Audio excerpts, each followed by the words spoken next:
Hey guys, in this chapter we're going to be using our 4 texture maps that we rendered out from 3D Studio Max and put them together to create a real nice tiling texture that we can later take into UDK.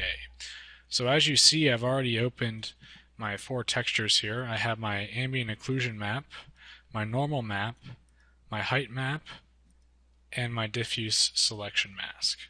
Now, I'm assuming that you know your way around Photoshop, so I'm not going to stop to explain every single tool that I use. Instead, I'm going to be moving a little bit quicker. So I'm going to tile these quickly so I have more variation to work with my texture. And I'm going to do that. I'm just going to select one of my maps here, and I'm going to double click on the background here and just convert that into its own layer. Then I'm going to go to Image, Canvas Size, and I'm going to set this to 2048 by 2048. And that'll give me double the size to work with. I'm just going to use the Move tool and Control minus to zoom out here.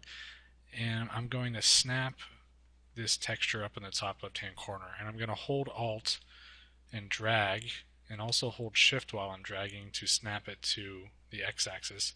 And I'm just going to go ahead and snap that in on the other side. And I'm going to merge these layers by hitting Control E, and then I'm going to hold Alt again and click and drag and hold Shift while I'm dragging to duplicate those down on the bottom side, and I'm going to hit Control E again to merge these. And then I'm just going to minimize. And I'm going to do that with all 4 of my texture maps here. And the reason I'm scaling up and then resing down is because if I just down-resed from their original resolution, I'd end up getting some anti-aliasing artifacts. So this way just ensures that I avoid that.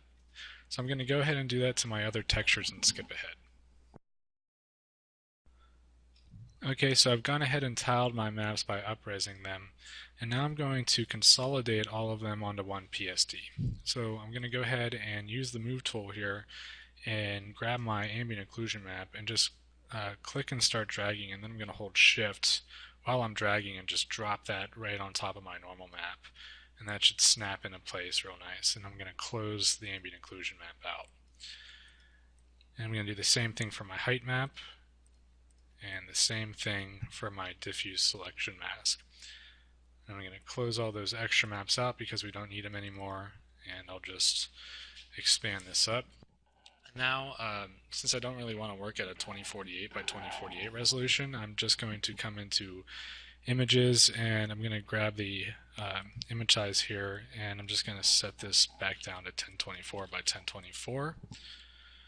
And that'll ensure that, we don't use up too much memory, and make sure that our PSD doesn't get too large to work with.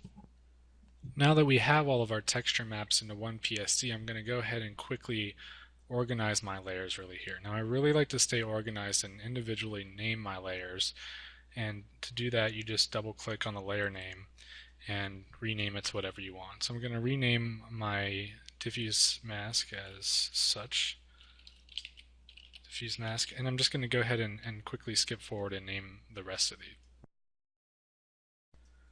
Alright, so I'm going to drag my diffuse mask down to the bottom layer, and I'm going to keep my height map and my AO on top, and I'm just going to hide my height map for now because I'm not going to need it too much. And for the ambient occlusion, I'm just going to go ahead and set that blending mode to multiply, and I'm just going to bring it down to about 80%. And I'm going to go ahead and select my normal map and create a new layer in between the normal map and the ambient occlusion, and this is going to be the base color of our texture. So I'm going to use my color picker here and grab a color that's kind of like a desaturated sand or something similar to that, and I'm going to use the paint bucket tool to fill that in. And now we're getting those ambient occlusion shadows that we generated from 3D Studio Max, which is going to help us out a lot.